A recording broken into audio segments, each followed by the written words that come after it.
күн сәулесін таратқанда, бақыт бар көрінбейді нәрәк таңда. Біз ұйықтап кеткен жоқпыз мәңгілікке, оятқан сансыз алғыс жаратқан. Бүгін халықаралық алғыс айту күні болғандықтан мен өмір сыйлаған Алла тағалаға алғысымды айтамын. Өмірге келген, тәлім-тәрбие берген ата-анама алғысымды білдіремін.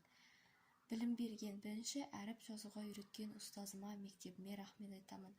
Нағыз достықтың не екендігін білуге мүмкіндік берген достарыма алғысымды айтамын. Туыстарыма барлығына алғысымды білдіремін. Бүгін алғыс айту күні. Мен барлығына алғыс айтқым келеді. Туыстарыма, ата-анама, ұстазыма барлығына рахмет. 1 наурыз алғыс айту күні. Еліміздегі адамдардың қарым-қатынасын жақсартады. Мен алғыс айту күнін еліміз үшін керек нәрсе деп санаймын.